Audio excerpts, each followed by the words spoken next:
एजल बोर नहीं होती। ये है आज की कहानी का नाम और इसे लिखा है प्रभात कुमार जी ने। एजल एक प्यारी सी बच्ची है और वो कभी बोर नहीं होती। जब वो स्कूल से आती है वो अपने यूनिफॉर्म अपने जूते सब निकाल कर सही जगह पर रख देती है और उसके बाद खाना खाकर थोड़ी देर के लिए वो सोती है। एक दिन जब एजल के नानू और नानी आए हुए थे, शाम को एजल को मम्मी ने जगाया, उसे दूध पीने को दिया और दूध पीने के बाद एजल अपने नानू और नानी से कहानी सुनने लगी।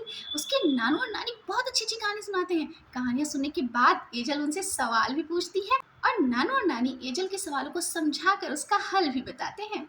एक दिन एजल स्कूल से आकर नानी से बातें करते-करते खाना खाने के बाद सो गई। जब वो उठी तो वो नानू के साथ पार्क जाना चाहती थी, लेकिन नानू तो पौधे लगाने में व्यस्त थे। एजल ने कहा, नानू मैं क्या करूं, मैं बोर हो रही हूँ। नानू ने कहा, कोई बात नहीं, तुम मेरे पास आओ, पौधे लगाने में मेरी मदद करो। एजल ने नानू की मदद की, उसे बहुत मजा भी आया और उसका समय भी बीत गया, उसे पता ही नहीं चला। नानू को याद था कि पिछली बार जब एजल ने उनसे कहा था कि मैं बोर हो रही हूँ, तो नानू ने उसे पेंटिंग बनाने को कहा था और एजल ने बहुत सुंदर पेंटिंग बनाई थी। उसमें सूरज था, पहाड़ थे, नदियाँ थी और इंद्रधनुष भी था। वो पेंटिंग बहुत प्यारी थी। पौधे लगाने के बाद हाथ धुलकर जब नानू बैठे तो उन्होंने एजल से कहा, एजल मुझे तो भूख लग रही है, मैं कुछ खाने जा रहा हूँ। मुझे जब भूख लगती है तो मैं सेब, केला, सिवैयाँ, ब्रेड कुछ भी खा लेता हूँ। तुम्हें भूख लगती है तो तुम क्या खाती हो? एजल ने कहा, मैं भी ब्रेड, केला, सेब, उपमा, सिवैयाँ कुछ भी खा लेती हूँ। नानू ने कहा, अच्छा अब ये बताओ, अगर मैं बोर हो रहा हूँ तो मैं क्या करूँ, अपनी बोरियत कैसे मिटाऊँ? एजल ने कहा, ये तो बहुत आसान काम है। जब आप बोर हो रहे हो तो आप कोई पेंटिंग बना सकते हैं, मेरे पास बहुत सारे कलर हैं, मैं आपको कलर दे दूंगी।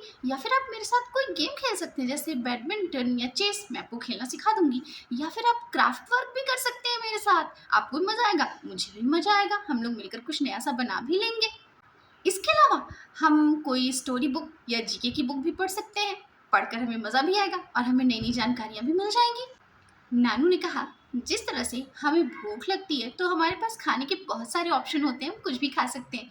उसी तरह से जब हम बोर होते हैं तो हमारे पास करने के लिए भी तो बहुत सारे ऑप्शन होते हैं।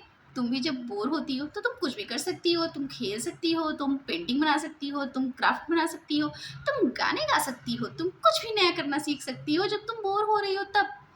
एजल को समझ में आ गया। उसने कहा, चलिए नानू मैं आपको चेस खेलना सिखाती हूँ। नानू और एजल चेस खेल रहे थे और एजल नानू को चेस खेलना सिखा रही थी। एजल को अब समझ में आ गया था कि वो बोर नहीं हो सकती, क्योंकि उसके पास तो करने के लिए बहुत कुछ है।